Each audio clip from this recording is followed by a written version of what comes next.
where to source a car, do your homework, how to present yourself both online and in person, the right questions to ask, things to avoid.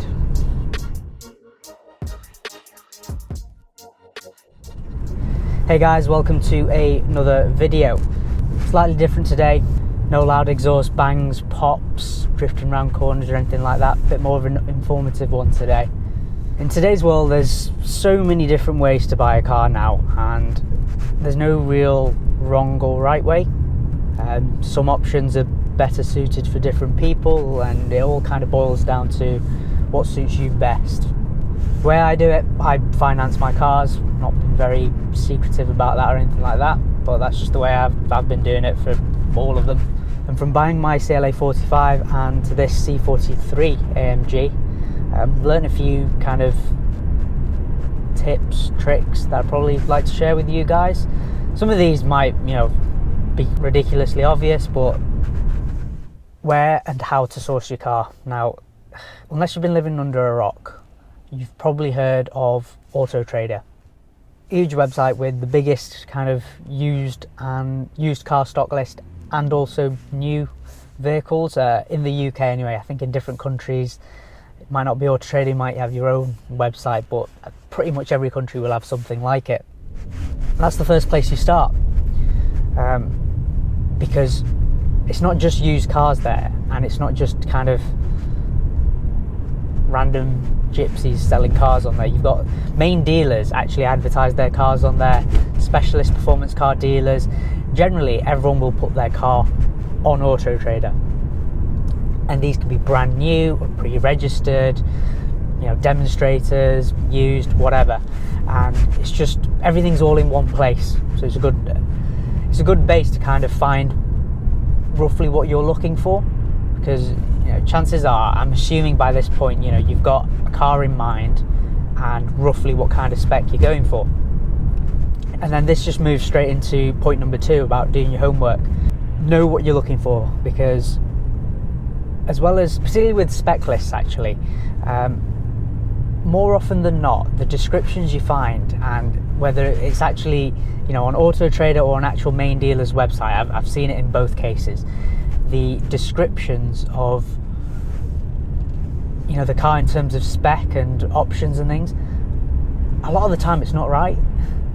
In my CLA 45, I actually profited from that, because in their description, the dealer wasn't aware that it had a performance exhaust and other things like that, but I noticed it from the pictures, like the button and things like that. So know the car before you kind of delve straight into it.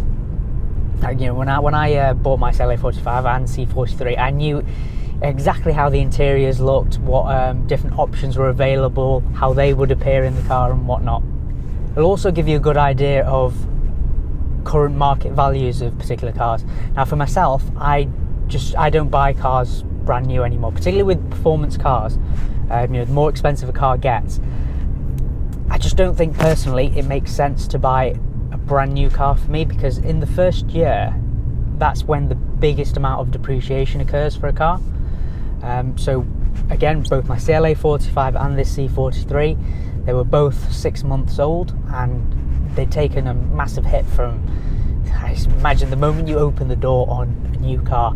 And performance cars, luxury cars, the hit they take in those first 6 to 12 months is ridiculous. So I mean, if you can absorb that hit, then great, but for myself, and I imagine a lot of people out there, it's not worth it.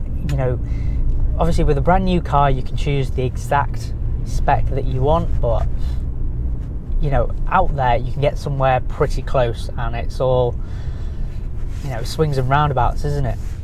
And the more homework you do about the car and its value and things like that, that's more almost ammunition you can take to a salesperson, dealer, whoever you're going to, just to kind of show them that you are serious. Because for every one serious customer, a salesperson probably has to deal with 5 time wasters, or even more. I have no idea, I'm not a salesperson in the auto industry, but I'm sure they'll say something like that. So that's what you don't want to do. You don't want to come across as a time waster.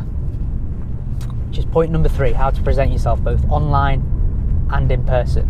I say online because, you know, both I'm based in Manchester, but my CLA 45 was from Leeds, and this C43 is from Mercedes-Benz of Plymouth, which is 250 miles away from where I live. So I never saw this car until collection day, really.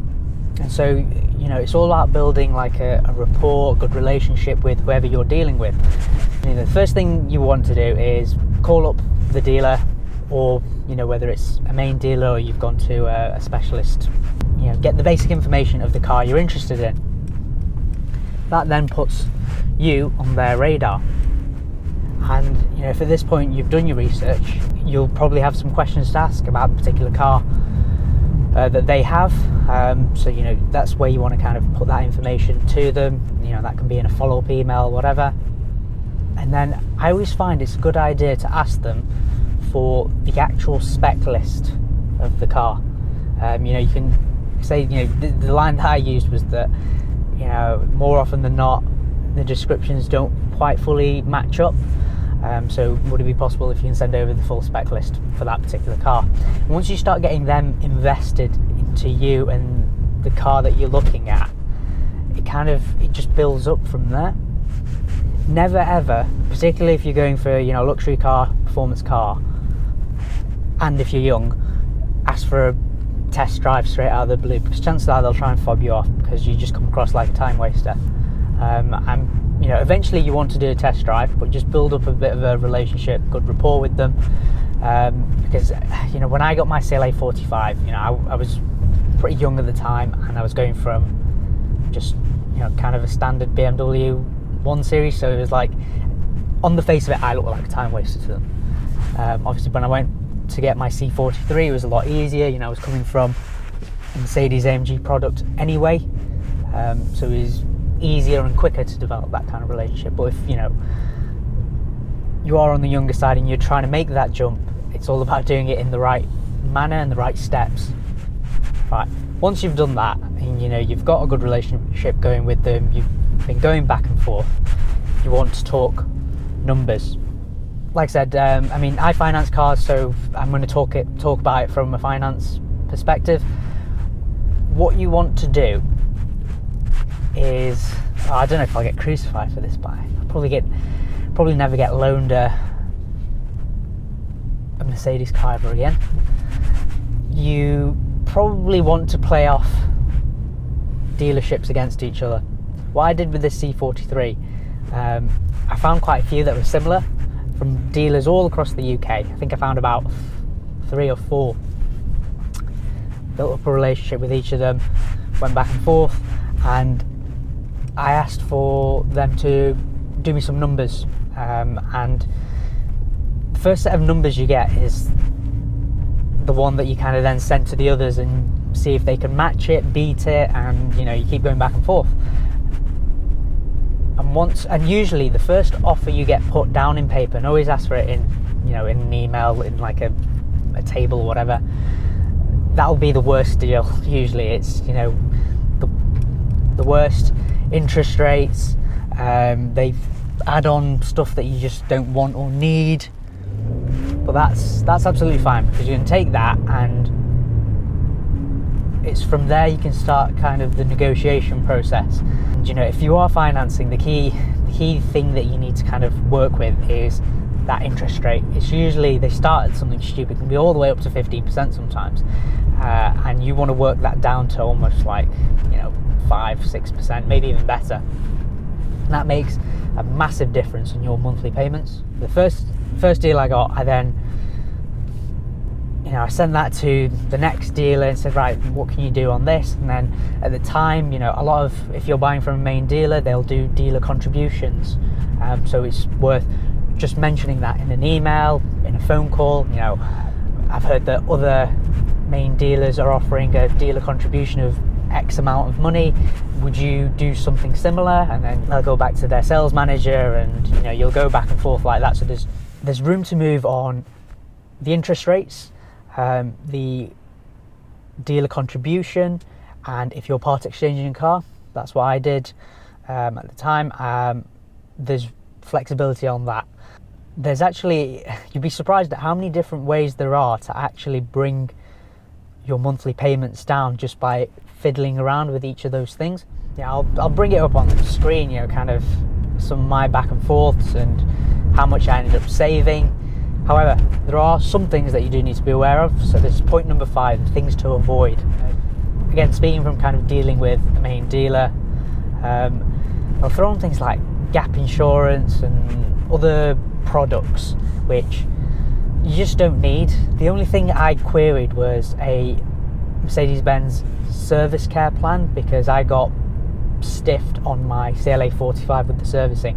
I should have got a service plan with that, which is just, it's kind of like a fixed monthly fee over the course of however, you know, 2-3 years, and it generally works out cheaper. It just covers you against any price changes, you know, if the prices go up, and you know, generally AMG services go up in value. They go up in price, going from service A, B, C, etc. Just by doing these things, I saved, I think it was like over the course of 3 years, £8,000 in payments, because that's how much my monthly payment came down on the same car. And then, you know, just I managed to increase the value of my part exchange. I had a dealer contribution thrown in, and the interest rate was kind of massively lower than from what I started. And you know, this wasn't a slow process or anything. This took the course of probably 2 weeks, I'd say.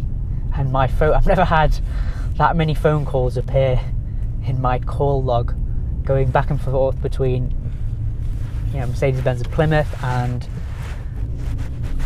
other dealers as well. But you know, that 2 weeks ended up being worth it.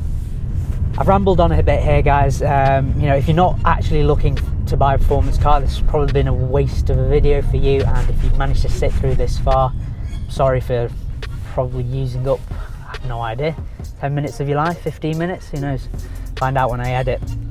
Now, if there are particular aspects that I've gone through in this video that haven't made too much sense, or you want me to go into more detail about kind of my experience, etc., let me know down in the comments, and you know, whether it's worth doing like separate videos, I will. You know, maybe like on different versions of finance. I'm by no means a finance specialist. I can only talk about what, you know, my own experiences and what I did and what I found to work. So do let me know. If you did find this video useful, do give it a thumbs up, and make sure you hit the notification bell as well, so you know when each of these videos drops. As always, guys, thanks for watching, and I'll see you in the next video.